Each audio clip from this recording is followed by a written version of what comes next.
이 토마스 헉슬리라는 사람이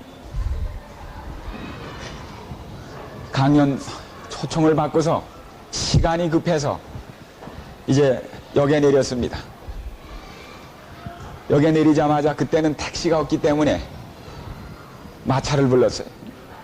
그래서 이 마부 보고 빨리 가자고 그랬습니다. 시간이 급하다고 빨리 가자고.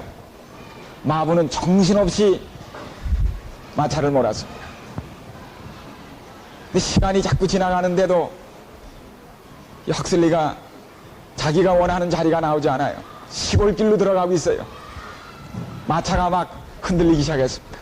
헉슬리가 마부에게 물었어요. 여보시오, 어디로 가시는 거요?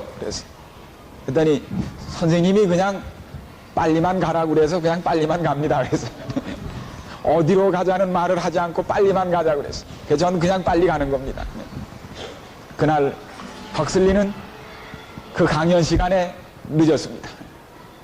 그는 아주 빨리 달렸지만 그러나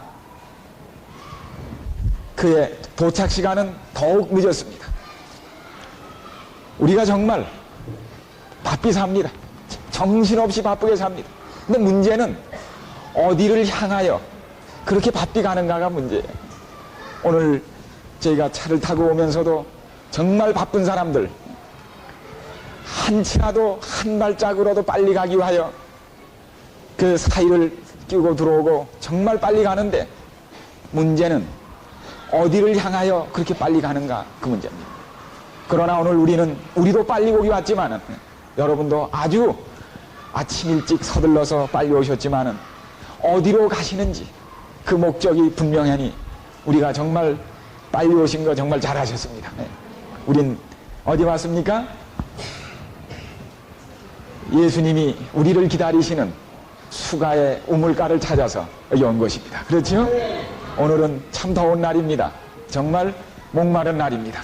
하나님께서 이 더운 날, 이 정말 안팎으로 마음이 더운 우리에게 수가의 우물가에서 그 여인을 만나시고 영원히 솟아나는 생명수 샘을 마시게 하셨던 우리 그 주님께서 오늘 우리를 이곳에서 기다리고 계시는, 이곳에서 저희들이 주님이 나눠주시는 우리 가슴으로부터 솟아나오는 생수의 샘을 흡족히 마시시기를 간절히 바랍니다. 이제 오늘 우리는 어제 요한복음 서론을 끝냈습니다. 이 서론 속에 모든 것이 포함되어 있기 때문에 뭐 여기서 끝나도 그저 전체에 대한 개요가 여러분 머릿속에 있기 때문에 이제 요한복음이 대개 무슨 책이라는 것이 머리에 들어오셨습니까?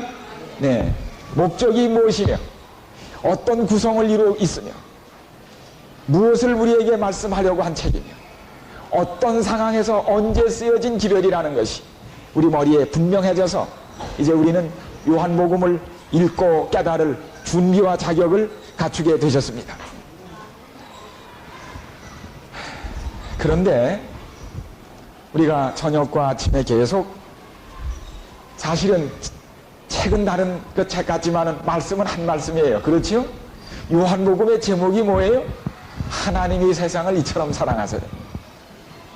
그렇기 때문에 우리가 저녁과 아침에 드리는 말씀이 다 같은 주제일 수밖에 없습니다.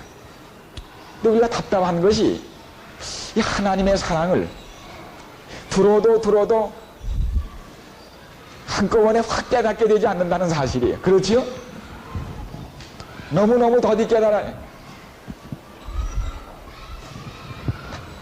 참 답답하신데, 답답하시거든. 우리 여기 어린아이를 데려오신 엄마들이 계시는데 아이를 가만히 들여다보세요. 그 아이가 내가 정말 이 아이를 이렇게 사랑하는지를 그 아이가 알까 모를까요? 몰라요. 아무리 그렇게 먹여주고 그렇게 쓰다듬어주고 그렇게 목욕시키고 뽀뽀를 그렇게 해도 그걸 모르는 거예요. 그걸 몰라요. 저 언제나 철이 날까? 언제나 철 날 것 같아. 제가 커서 부모가 돼야 그때 알기를 시작합니다. 그때 알기를 시작해요. 참, 그리고도 평생을 깨달아도 다 깨닫지 못하는 겁니다. 그렇습니까? 여러분들이 어머님이 되신다음에도, 부모가 되신다음에도 평생 생각해도 다 깨닫지 못하는 것이 부모님의 사랑입니다. 하물며 하나님의 사랑을 우리가 다 깨닫는 건 한마디로 불가능합니다. 우리가 깨닫기에는 너무 커요. 그리고 사실 부모는 자식에 대하여 짝사랑하고 있어요. 짝사랑이 뭐지요? 혼자 사랑하는 거. 반응도 없는데. 그런 생각 드십니까? 부모가 자식에 대한 사랑은 짝사랑이에요. 몰라줘요. 몰라줘요. 얼마나 사랑하는지 반응도 없어요. 하나님이 우리 사랑하시는 거 짝사랑하고 계세요. 우리가 도무지 깨닫지 못하는 겁니다. 저도 이제 50이 넘고 아이를 키우다 보니까 이제 철이 나는 것 같아요. 이제 철이 조금씩 들어요. 이제 부모님의, 어머님의 사랑을 느끼기 시작하고, 그러니까 하나님의 모습이 보이기 시작해요. 이제 철이 조금 난다 하는 생각이 들어요. 참으로 우리는 요한이 이 사랑의 책 요한복음을 쓴 것은 그의 생애 말년입니다. 1세기 말, 아마 그때쯤 요한의 나이도 거의 참 100세가 가까운 그때, 일어설 힘도 없는 그때 하나님의 사랑이 깊이 그때 느껴지기 시작하는 겁니다. 그때 철이 나는 거예요. 그런데 죽을 때까지 철이 안 나고 죽는 사람이 있으니 어떡하면 좋지요?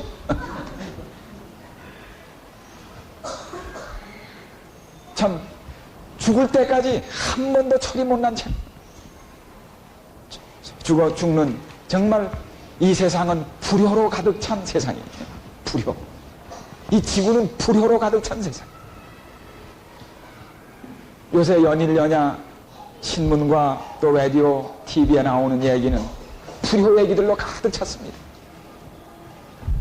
하나님께서 그래도 당신의 사랑을 감사하고 반응하는 여기 귀한, 정말 귀한 하나님의 아들, 따님들이 계신 것을 인하여 하나님이 얼마나 기특하고 기뻐하실까요? 네.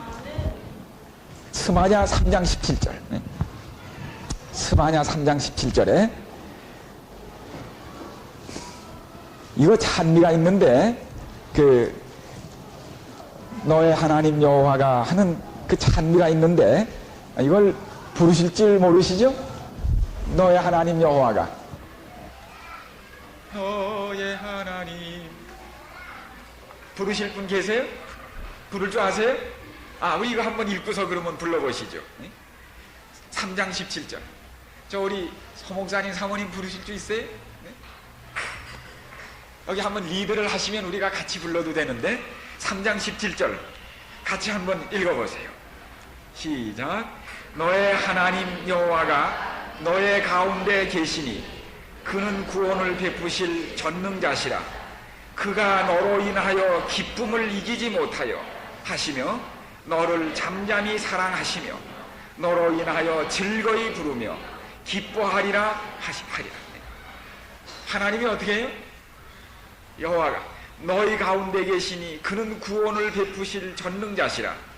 그가 너로 인하여 기쁨을 이기지 못하여 하시며 너를 잠잠히 사랑하시며.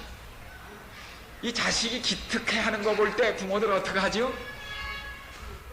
말은 못하지만 이렇게 바라보면 잠잠히 사랑하는 거예요. 기특하다. 잠잠히 사랑하시며 참 너로 인하여 즐거이 부르며 기뻐하리라. 기쁨을 이기지 못해. 부모가 정말 자식 때문에 기쁨을 이기지 못하는 그 기쁨을 자식만이 부모에게 줄 수 있습니다. 우리가 그런 기쁨을 주님께 드리는 사람들이 되시기를 간절히 바랍니다. 네. 자, 우리 이거 한번 스바냐 3장 17절 부르실 수 있다고 그러셨으니까, 너의 하나님 여호와가, 정말 자신 있으세요? 부를 줄 아시는 분? 별로 없으시네. 찬미가에는 없어요. 예, 괜히 제가 독창하게 될까봐 그만둬야 되겠네. 네, 우리 좀 나중에 연습해서 나중에 불러야 되겠어요. 제가 잘못하면 특창하게 됐습니다. 자, 우리 오늘 이제 드디어 요한은 펜을 들었습니다. 주님에 대한 70여 년 전 그 사랑을 회상하며 펜을 들었습니다. 그것이 요한복음이고 요한 1서, 2서, 3서입니다. 그래서 여기 그런데 예수님에 대한 얘기를 써야 하는데 어디부터 쓸까? 어디부터 쓸까? 시작이 있어야 하는데 여러분의 책 36페이지에 보십시오. 36페이지에 책이 다 없으셔서 참 유감입니다만 가지고 계신 분은 옆에 계신 분과 같이 좀 보시면 좋겠습니다.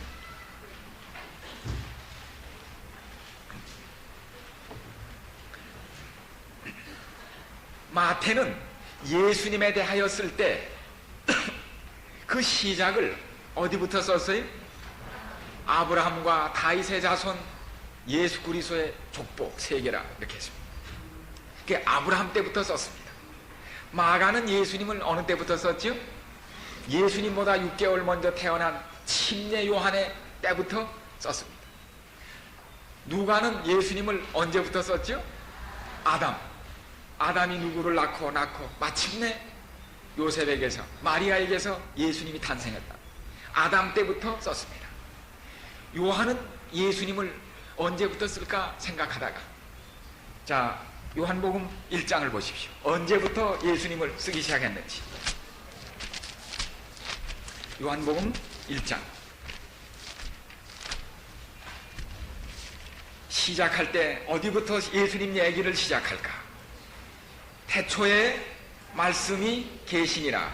이 말씀이 하나님과 함께 계셨으니 이 말씀은 곧 하나님이시니라. 여기 보면 태초에 이 말이 나옵니다. 태초에 말씀이 계시니라. 이 말씀은 로고스라고 하는 것인데 로고스.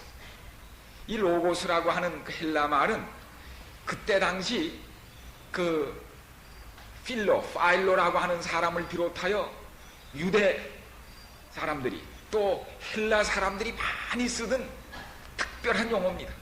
이 로고스라는 것은 영원 전부터 있으면서 가장 이상적이고 모든 지혜가 갖춰진 최고의 이상, 에너지, 인간이 생각할 수 있는 가장 높은, 가장 고상한, 가장 영원한 어떤 이상을 나타내는 한 개념이었습니다. 그래서 로고스 하면은 이게 성경 용어가 아니고 헬라 사람들이 쓰는 최고의 개념입니다.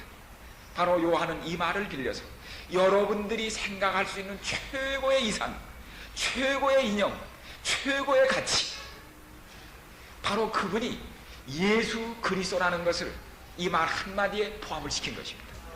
그게 말씀이에요. 말씀이란 말로 표현을 했습니다.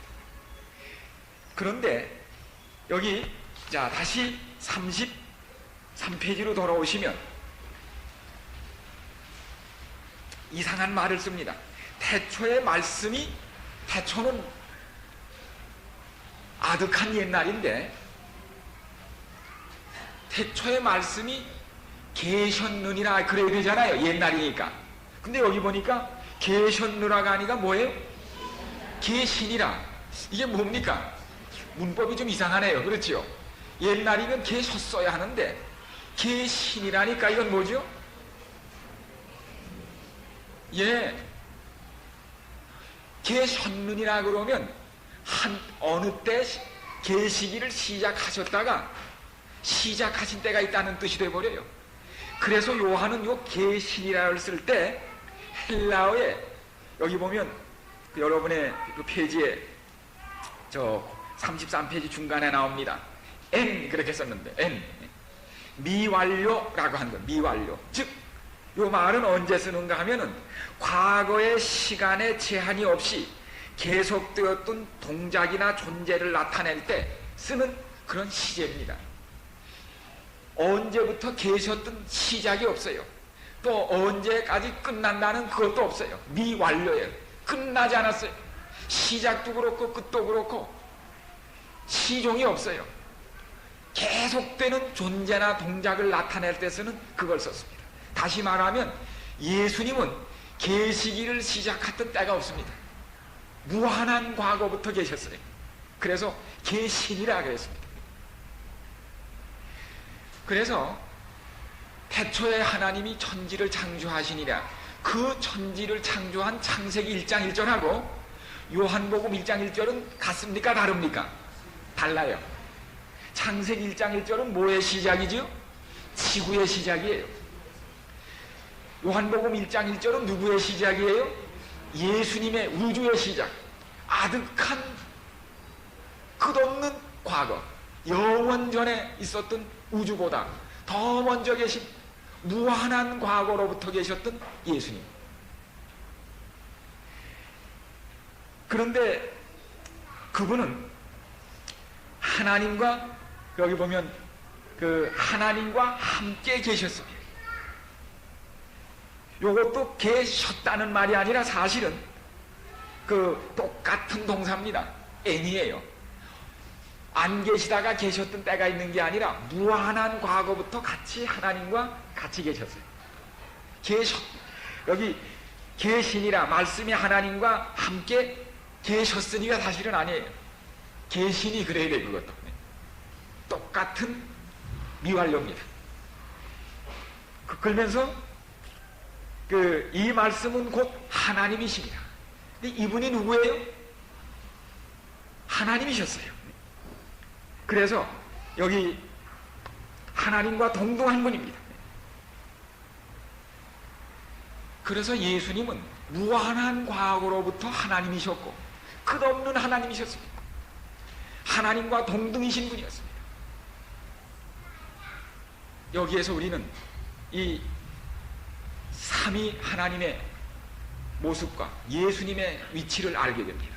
지금 과학자들이 우주를 자꾸 이 근원을 파보니까 우주가 세수로 이루어진 걸 알게 돼서 세 가지 물질, 시간과 공간과 물질이에요. 시간, 공간, 물질. 이게 우주를 구성하고 있는 하나의 본질이에요. 그런데 알고 보니까 시간, 공간, 물질은 다 나눠져 있습니다. 그러나 이게 결국은 동질이에요. 이게 하나의 본질이라는 걸 알게 됐어요. 이게 그 유명한 통일장 이론이라고 하는 아주 최고급 과학에서, 물리에서 밝혀지는 현대 과학입니다. 분명히 분리되어 있는데 본질이 하나라는 걸 깨닫게 된 거예요. 이게 우주의 신비예요.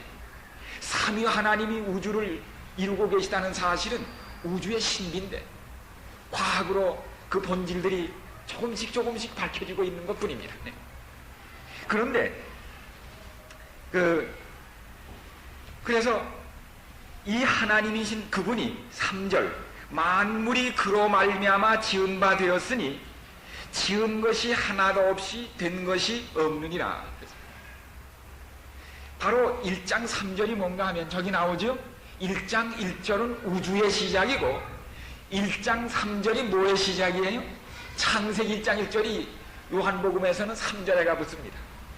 바로 그 하나님이 창세기 1장에 1절에 나오는 그 지구를 창조하신 겁니다. 만물이 그로 말미암아 지은 바 되었으니, 요때 지은 바 되었으니 하는 말은 아까 말씀드린 미완료라는 시제가 아니고 단순 과거라는 거예요. 요거는 시작이 있을 때 알려주는 동사입니다. 지구의 시작은 시작이 있어요. 그러나 예수님의 근원과 우주의 시작은 그 시작이 없습니다. 무한한. 그래서 우리 물리나 수학에서는 무한대라는 게 있어요. 무한대.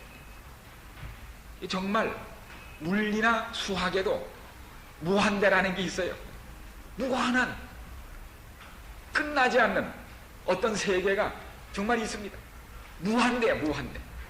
무한대에 계시든 시간 밖에, 공간 밖에, 물질의 모든 밖에 계시든 근원이신 하나님이 바로 창세기 1장 1절에 나온 지구를 창조하셨습니다. 그랬는데 창세기 1장 1절에 창조를 시작하실 때 제일 먼저 창조하신 게 뭐죠? 첫날에 뭐 창조하셨죠? 빛이 있으라 그랬습니다. Let there be light. 네. 빛이 있으라. 그런데 첫째 날 빛을 만드셨는데 우리는 과거에 그걸 별 생각 없이 그냥 빛부터 창조하셨다. 네. 그런데 과학이 발달된 다음에 보니까 하나님이 첫째 날 빛을 창조하지 않으셨다라면 무식한 하나님 될 뻔했어요. 왜냐하면 시간이라는 게 뭐의 시간인가 하면 빛이 흐르는 양을 시간이라고 그래요. 빛이 흐르지 않으면 시간이 만들어지질 않아요. 시간은 만들 수가 있습니다. 빛이 흘러야 시간이 만들어져요. 그게 물리입니다. 그래야 동시에 그것이 에너지의 역할이에요. 에너지. 그게 유명한 그 아인슈타인이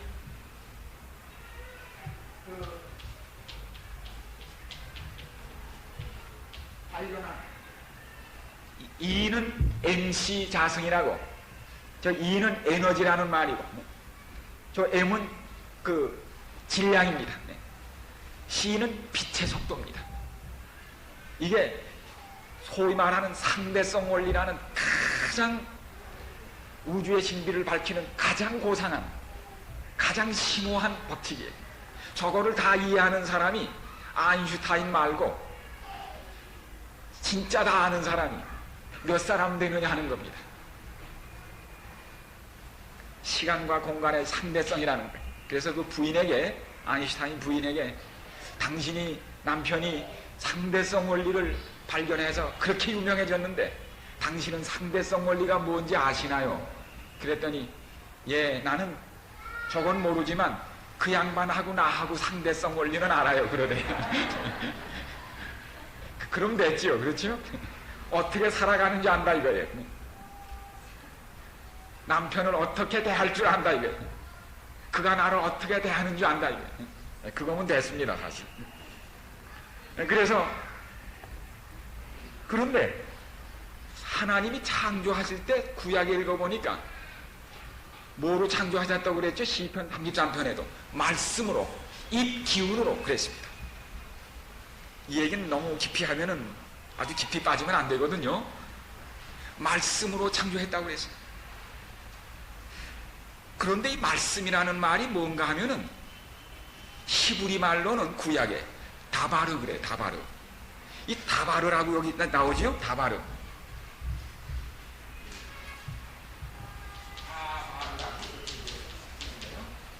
그래서 그 로고스라고 신약에 이것을 그 히브리 말로는 다바르라고 해. 말씀인데 히브리 말에는 이 다바르를 말씀이라고도 하고 물질이라고도 합니다. 말씀하고 물질을 구분하지 않아요. 그걸 똑같이 씁니다. 우리 생각엔 말하고 물질은 다른데 히브리 사람은 똑같이 써요. 그런데 성경에 보면 하나님이 말씀으로 세상을 만드셨다고요. 말씀으로 물질을 만들었다는 얘기입니다. 이걸 인간이 찾아낸 것은 아주 뒤늦게 찾아냈습니다. 이 물질을 자꾸 쪼개보니까 쪼개고 원자를 또 쪼개고 또 쪼개고 또 쪼개고 또 쪼개고 자꾸 쪼개보니까 마지막엔 뭐 콜크까지 나왔는데 다 쪼개보니까 요새 그 콜크라는 게 나왔습니다. 알고 보니까 물질이 뭐로 되어 있는가 하면 에너지, 그 움직이는 아주 소립자를 묶어놓은 묶음이에요. 에너지를 묶어놓은 것이 물질이더라고요. 요걸 딱 풀어놓는 게 뭔가 하면 원자탄입니다. 이 엄청난 에너지 끈을 풀어놓으면 리액션으로, 이 원세 반응으로 그 에너지가 퍼지면서 모든 게 파괴가 되어버리는 겁니다. 그거 지금 북한이 그걸 어떻게 배워가지고 그걸 가지고 그러는 거예요. 하나 터뜨려 놓으면 연쇄 반응이 일어나면서 물질이 다 풀어지는 거예요. 그게 무서운 겁니다. 물질이 에너지로 돌아가는 겁니다. 네. 온 세상은 뭐로 가득 찼는가 하면 이게 전부 뭐예요? 이게 전부 이게 에너지예요. 에너지로 꽉 찬 겁니다. 에너지예요. 그래서 하나님이 물질을 만드실 때 말씀이라는 에너지로 만드셨다는 거예요. 제가 지금 여러분에게 말씀을 하고 있는데 이게 무슨 에너지인가 하면 소리 에너지예요. 지금 에너지가 제가 나가고 있는 겁니다. 근데 이 에너지는 제가 무슨 에너지인 줄 아세요? 쉽게 말하면 오늘 아침 위생병원 식당에 가서 현미 먹은 거예요. 현미 먹은 에너지가 여기서 지금 타가지고 그 일종의 그 화학 에너지인데 여기서 타가지고 그 에너지가 뭐로 나가는가 하면 소리 에너지로 나가서 여러분에게 전달이 되는 겁니다. 근데 그 현미 그건 어디서 에너지를 얻었는가? 쌀은 어디서 나죠? 논에서 나요. 논에서는 벼가 자랍니다. 벼가 자라면서 뭘 하는가 하면 태양에서 저 잎에서는 뭘 빨아들여요? 이제 그걸 광합성이라고 그래요. 광합성. 6개의 탄산가스 분자를, 탄산가스를 공기에서 빨아들이고 6CO2. 그 다음에 또 뿌리에서는 6H2O 6개 산소, 물 분자를 빨아들여요. 뿌리에서는 물을 빨아들이고 그 다음에 잎에서는 이제 그 탄산가스를 빨아들인 다음에 그 다음에 요거를 태양에서 오는 673 칼로리의 열을 이파랑치가 있잖아요. 그 이파랑치, 잎을 파랗게 만드는 엽록소, 거기에서 요걸 뭔가 뭉쳐요. 태양열을 갖다 뭉쳐놔요. 그래서 요게 벼에서 만들어지면 쌀이고 사과나무에서 만들어지면 사과고 요걸 이제 이퀄이 화학에서는 C6H12O6라는 거예요. 그걸 만들어내요. 요게 도마도에서 만들어지면 도마도가 달려요. 똑같은 원리입니다. 그러면 이제 우리가 뭘 먹는가 하면 그걸 따먹으면 이게 뭔가 하면 태양이 광합성 빛이 광합성을 통하여 이파랑치에서 묶여져 가지고 우리가 그걸 먹게 됩니다. 그러면 태양 쪼가리가 여기 들어가 가지고 지금 무슨 쪼가리가 타는 거예요? 태양 에너지예요. 이게 제가 움직이는 이 힘이 이게 전부 태양 에너지예요. 여러분은 안 그런 줄 아세요? 네. 여러분이 여기 지금 오신 거 지금 손 하나 움직이고 이게 다 무슨 에너지예요? 태양에서 온 에너지 쓰는 겁니다. 개미 한 마리가 움직이는 것도 태양 에너지입니다. 오늘 자동차가 버스가 다니는 것도 그게 석유가 뭔가 하면 태양 에너지가 탄화수소로 바뀌어가지고 다시 타는 거예요. 전부 지금 이 온 세상이 뭐로 살아가고 움직이는가 하면 태양 하나 때문에 살아가는 겁니다. 그게 빛이에요. 빛. 바로 예수님을 나는 세상에 뭐라고 그러셨어요? 예수님이 빛이라 그러는 겁니다. 첫날 내가 세상에 빛이라, 빛이 있으라. 이게 모든 생명과 에너지와 시간의 시작입니다. 정말 과학적입니까? 최고의 과학입니다. 바로 예수님께서, 하나님께서 천지를 창조하실 때 말씀으로 지으셨다는 걸 이제는 믿게 됐습니다. 왜냐하면 에너지가 물질이 되는 것을 알게 됐어요. 저게 에너지가 물질이 되는 공식입니다. 지금 사람도 에너지로 물질을 만들 수가 있어요. 원자 가속기에서. 그걸 알아내게 됐어요. 그래서 말씀으로 만상을 지으시고 그 입 기운으로 모든 걸 지으셨다는 이 말씀은 최고의 과학인 것이 이제야 드러난 겁니다. 이 말씀만 해도 끝이 없어요. 이 끝없는 얘기입니다. 그래서 첫째 날 빛을 만드셨을 뿐 아니라 예수님이 내가 세상의 빛이라 요한복음에 나옵니까? 바로 1장에 그게 나와요. 아, 이건 놀라운 과학입니다. 여기 보면 바로 이 빛 속에 생명이 있는 겁니다. 3절부터 한번 읽어보세요. 4절부터 시작. 그 안에 생명이 있었으니 이 생명은 사람들의 빛이라. 빛이 어둠에 비추되 어둠이 깨닫지 못하더라. 아, 바로 첫째 날 온 지구가 캄캄해졌습니다. 흑암이 깊은 위에 있었습니다. 첫날 빛이 비치면서 뭐 시작됐습니까? 창조가 시작됐습니다.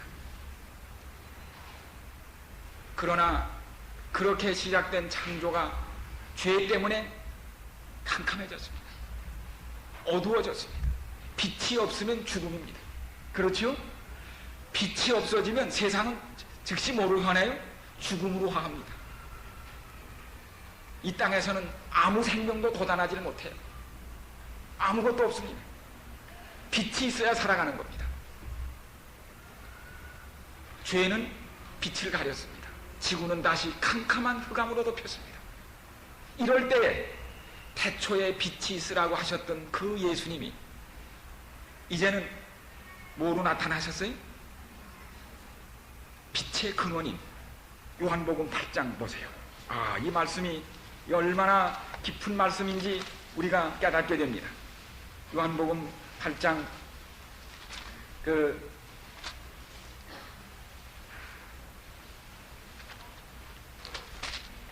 예수님께서 내가 세상의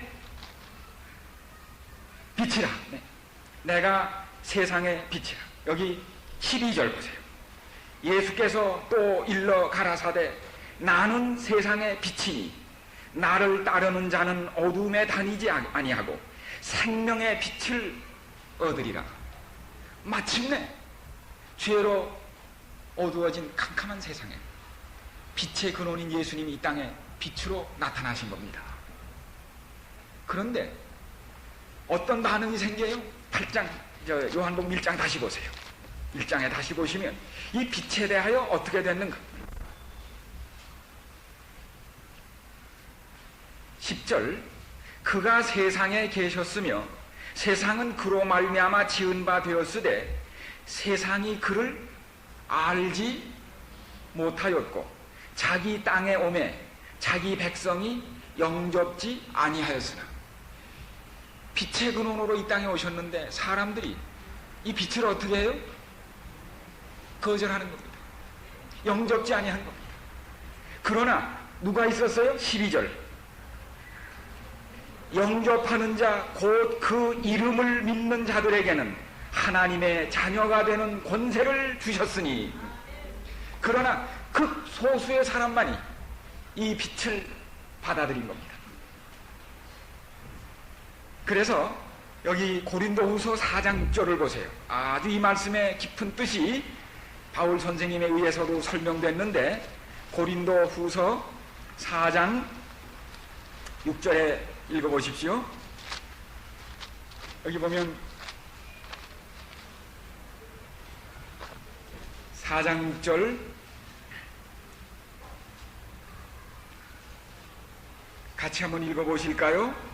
어두운 데서 빛이 비추리라 하시던 그 하나님께서 예수 그리스도의 얼굴에 있는 하나님의 영광을 아는 빛을 우리 마음에 비추셨느니라.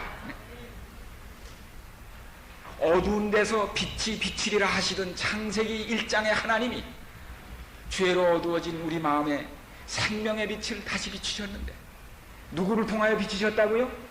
빛의 근원이신 예수님을 통하여 생명의 빛이 이 죽음의 땅에 다시 비치기 시작한 겁니다.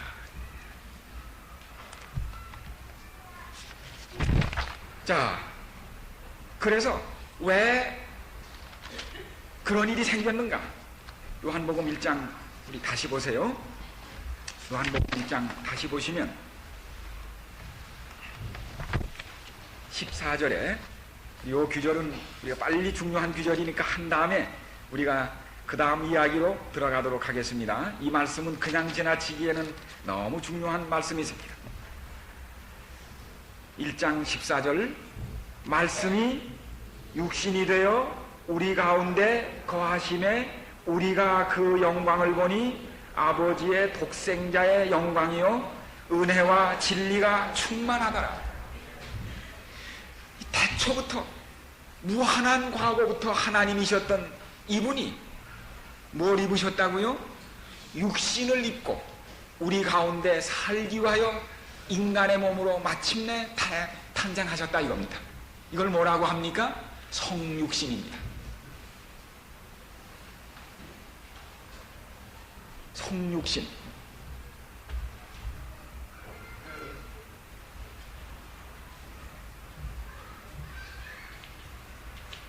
육신을 입으신 것. 말씀이신 영원한 에너지의 근원이시오. 영원한 에너지의 근원이시오. 영원한 하나님이셨던 예수님이 인간의 몸을 입으시고, 왜냐하면 우리 가운데 뭐 하시기 위하여? 거하시고 싶으셔서 오신 겁니다. 우리가 태양 없이는 못 삽니다. 그렇죠? 태양 없이는, 심지어는 우리가 입은 옷이 이게 다 뭐로 만든 건 줄 아세요? 이게 빛의 두루마기예요. 이게 만약에 같은 무명 솜으로 만든 거라면 그건 말할 것도 없이 뭐예요? 광합성, 목화가 만든 빛으로 짠 겁니다. 아, 이건 목화가 아니고 저 합성수지인데, 합성수지는 주로 석탄에서 뽑아내는 거예요. 석탄은 뭔지 아세요? 그것도 나무예요. 그러므로 우리가 먹는 것도 태양이고 입는 것도 뭐예요? 지금 빛의 두루마기를 입었어요. 이게 전부. 이게 전부 태양이에요. 우리가 태양이 아닌 건 하나도 없습니다. 우리가 신은 뭐예요? 구두도 뭐예요? 소가죽, 무슨 가죽? 그것도 뭐로 만든 거예요? 소가 풀 먹고, 풀은 머리에 태양으로. 그것도 빛이에요. 우리가 가진 것 중에 머리부터 발끝까지 빛으로 만들지 않은 게 없습니다. 우리 살도 이게 알고 보니까 뭐로 만든 거예요? 빛으로 만든 거예요. 근데 빛이 안 나요. 참 놀라운 일입니다. 이게 과학입니다. 그런데 저 태양을, 저 에너지인데 엄청난 에너지입니다. 오늘 히타가 너무 뜨겁지요, 좀. 네? 오늘 히타가 뜨고 날이 더운데 저거를 우리가 그냥은 먹을 수가 없어요. 아, 입을 벌리고 있다고 일로 에너지가 들어오는 거 아니에요. 지금 요새 공해가 많기 때문에 태양 에너지를 가지고 뭐 하려고 그래요? 요새는 자동차를 만들어요. 저 태양 에너지 가지고 배터리만 만들어 놓으면 뭐 하는 줄 아세요? 저 에너지 가지고 차가 막 더 굴러다닙니다. 저게 엄청난 에너지 막 쏟아져 나오는 거예요. 하나님이 자 태양 먹어라 그러고서 입 벌리고 있어라 그러고 우리가 나가서 입을 벌리면 에너지가 일로 들어오는 거 아니에요. 저걸 먹자면 태양이 뭐 이래야 돼요? 광합성을 해야 돼요. 육신을 입어야 돼요. 저게 먹을 수 있고 맛이 있어야 돼요. 그래서 태양이 광합성을 해야 우리가 먹을 수 있어요. 무한하신 태양, 우리의 의의 태양이신 예수님께서 우리가 생명으로 먹기 위하여, 생명으로 누리기 위하여 광합성처럼 그렇게 되신 분이 누구예요? 인간의 몸물이신 분이, 그분이 예수님이십니다. 그리고 예수님께서 뭐라고 그러셨어요? 내 몸을 어떻게 하라고요? 먹으라고 그랬습니다. 태양을 먹는 것이 광합성을 통하여 이루어진 곡식과 과실인 것처럼 영원한 빛의 근원이신 예수님이 우리에게 먹히기 위하여, 에너지를 주시기 위하여, 생명을 주시기 위하여, 끝없는 에너지, 끝없는 에너지가 그게 생명입니다. 당신이 에너지 근원이 우리가 먹을 수 있는 빵이 되신 겁니다.